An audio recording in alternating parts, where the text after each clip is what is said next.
عليكم، تفضلوا. تفضل، إنك على الهواء.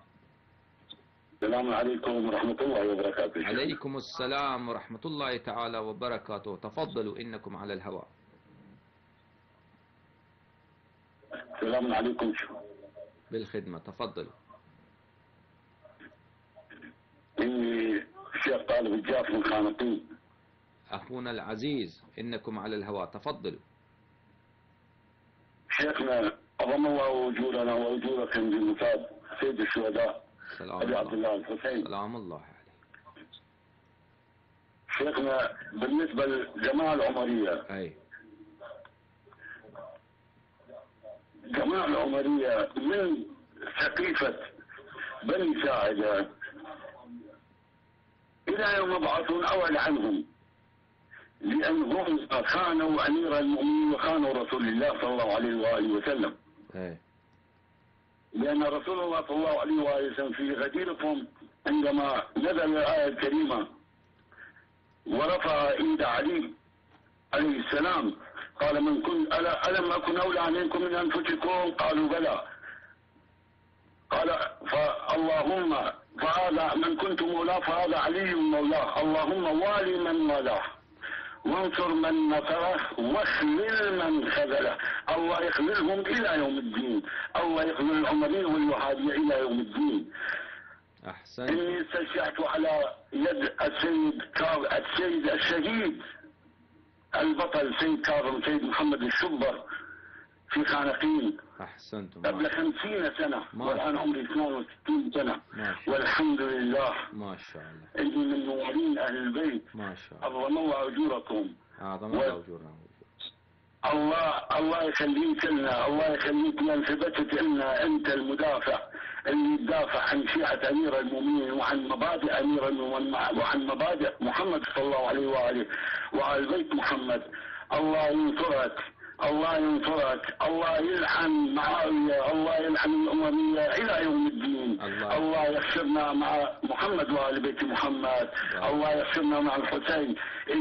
إن كان حب الحسين وحب علي رفضا اللهم فاشهد إني رافضي. أحسنتم. لأني بحب الحسين وبحب آل بيت محمد بإذن الله تعالى سأدخل الجنة. اللهم العنهم، اللهم العن الأول والثاني ويزيد ومعاوية وابن زياد وابن مرجانة وكلهم في السقف في أسفل درك من الجحيم. إلهي إلهي. وشكرا لكم والسلام عليكم. عليكم السلام ورحمة الله تعالى وبركاته، وأشكركم والله يرفع قدركم ويحفظكم. وأنا أرجو من الأخوة المستبصرين الذين تشيعوا ووضعوا على رؤوسهم تاج التشيع ونالوا بهذا الفخر والعزة، أرجو منهم أن لا يعينوا اسمهم ولا يعينوا بل هويتهم لكي لا تستهدفوا. فإن شاء الله أرجو منكم الحذر في هذا الناحية. بارك الله بكم. اتصال من المخالفين. سلام عليكم، تفضلوا. كيف حالك شيخنا؟ السلام عليكم. بارك الله بك، الله يرفع قدرك. من أين تتصلون؟ سعد العنزي من العراق. أهلا ومرحبا.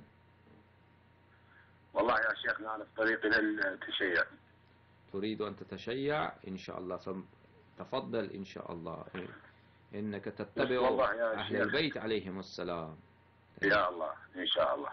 بس يا شيخ أنا أعتب عليكم أنتم الشيعة. وما هو عتابك علينا؟ ليش ساكتين هاي السنين كلها؟ لماذا ساكتون نحن؟ فإنك ليش حقكم ما طالبون بي؟ فأنت تعرف إنه لم يكن عندنا من الوسائل والإمكانيات فيما سبق أن نبلغ. يا شيخ إنك كنت عارفا بحق الشيعة في العراق في السابق، يعني قبل 10 سنوات زمان البعثيين. أنا كنت أقدس عائشة وأقدس عمر وبكر. أحسنت، بارك الله فيك. ولا ما أعرف عنهم شيء. أحسنتم إن شاء الله. يا شيخ عندي مجموعة من الأسئلة. السؤال المهم تفضل. ما هو السؤال الأهم؟ السؤال المهم ما كان اسم أبو بكر أيام الهجرة؟ ما هو سؤالك؟ أعد علي. اسم أبو بكر في أيام الهجرة. اسم أبي بكر في التاريخ ماذا كان؟ أخي الجليل، ما هو بكر أين بكر؟ أين بكر؟ يعني مو اسمه هو أبو بكر، يعني لازم لا أبو بكر كنية، إنك تعرف، كما مثلا أنت أبو علي، أبو أحمد. أبو بكر كنية، واسمه في التاريخ يبين اسمه كان عتيق. إنه كان أي اسمه عتيق. بلي يا شيخ، والدليل اللي كان معهم شنو اسمه؟ الدليل، هذا الدليل الذي كان معهم يريهم الطريق، هذا نسيت اسمه عبد الله. الآن نسيت اسمه.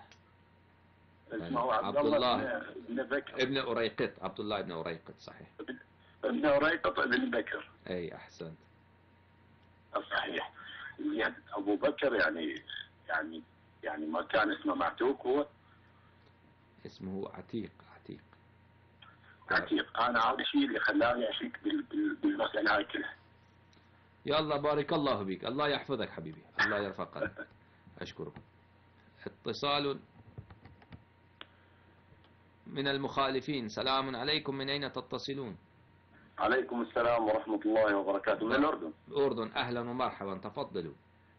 أنت يا شيخ يعني كلامك لا بأس فيه كويس، بس هل ترضى بالله عليك إنه واحد يعني يشتم سيدنا علي أو يشتم ستنا فاطمة؟ أنت بترضى؟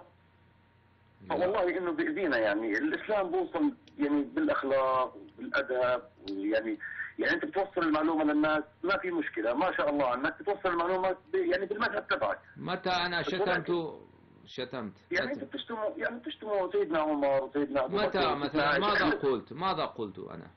يعني يعني مثال بتقولوا صلمين قريش.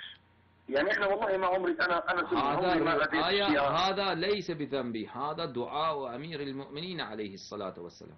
اللهم لعن صنمي قريش وجبتيها وطاغوتيها وإفكيها. هذا دعاء أمير المؤمنين عليه الصلاة والسلام، هذا ليس من تلقاء نفسي. والله يا شيخ انه احنا يعني الحمد لله بالاردن يعني عمرنا ما اذينا شيعي او انه يعني اذيناه بالمذهب تبعه او شيء. يعني يا ربنا سبحانه وتعالى يوم القيامه هو اللي بيحكم بين الناس وبين يعني بالعدل. فاحنا والله بإيدينا والله هذا اخي الجليل، هذا لا مبرر لك. ان الله صحيح يحكم يوم القيامه، ولكن الان يجب عليك ان انت تحقق في الدين وتتبع من هم أوصياء حقيقيون بعد رسول الله صلى الله عليه وآله وسلم، وإنك تأخذ دينك عنهم. وهذا ليس معناه إنك بل الله يحكم يوم القيامة، ولكن إذا جئت أنت يوم القيامة وتتبع هؤلاء المجرمين، فالله تبارك وتعالى يحشرك مع هؤلاء المجرمين في جهنم. طب سؤال شيخ، يعني الرسول عليه الصلاة والسلام يعني لما كان بالغار ما نزلت الآية انه يعني انه ربنا سبحانه وتعالى نزل آية في ابو بكر انه انا اقول لك ان سيدنا عمر مش اخذ الخلافة من يعني مش اعطى الخلافة لسيدنا علي ووافق، يعني ما كان سيدنا عمر امير المؤمنين 15 عاما. لا لم يكن، بل انه كان خليفة غاصبا. وهذا كفر بالله تبارك وتعالى وتكذيب لرسول الله صلى الله عليه وآله وسلم أن تقولوا إن أبو بكر وعمر كان خليفتي رسول الله صلى الله عليه وآله وسلم. أبدا لم يستخلف رسول الله صلى الله عليه وآله وسلم لا أبا بكر ولا عمر. هذا من كذبكم يا أيها العمرية، تقولون خليفة رسول الله صلى الله عليه وآله وسلم كان أبو بكر وكان عمر. كيف تنسبون هذا الفعل إلى رسول الله صلى الله عليه وآله وسلم وإنه لم يخلفهما أبدا؟ وإن تقول إن النبي صلى الله عليه وآله وسلم ترك هذا الأمر للشورى، فهذا أيضا كذب. أرونا هذا الرواية، هلموا بهذه الرواية التي فيها رسول الله صلى الله عليه وآله وسلم ترك أمر الإمامة والخلافة إلى الشورى. وسقيفة بني ساعدة لم يكن بشورى، بل إنهم هددوا إحراق بيت أمير المؤمنين عليه السلام بالنار، فهذا ليس بشورى. هذا إنهم أقاموا أمر خلافتهم بالنار وبالحديد وبالتحديد وبالإرعاب وبالإرهاب. وبعد ذلك عمر أصبح خليفة بتعيين أبي بكر، وهو الذي أمره على رقاب المسلمين. فنقول لكم يا أيها الجماعة الأمرية، هذا من أكاذيبكم. ألم يكن أبو بكر خليفة وأم يكن عمر خليفة؟ لم يكونا خلفاء. هذا كذب على رسول الله صلى الله عليه وآله وسلم، وكذب واضح بواح، وأنتم لا تستحيون من الله ولا من رسول الله صلى الله عليه وآله وسلم. تقول أبو بكر خليفة رسول الله والعياذ بالله صلى الله عليه وآله وسلم، عمر خليفة رسول الله صلى الله عليه وآله وسلم. هذا كذب. أنا كمسلم من حقي أن أطالبكم بالدليل. تقولون عمر خليفة رسول الله صلى الله عليه وآله وسلم، متى أخلفه رسول الله صلى الله عليه وآله وسلم؟ متى؟ في أي الرواية؟ تقولون أبو بكر خليفة رسول الله صلى الله عليه وآله وسلم، متى رسول الله صلى الله عليه وآله وسلم استخلف أبا بكر على قومه؟ إن لم يستخلفه فلا حق لكم أن تسموه خليفة رسول الله صلى الله عليه وآله وسلم. فهذا كذب على رسول الله صلى الله عليه وآله وسلم. من كذب علي متعمدا فليتبوأ مقعده من النار.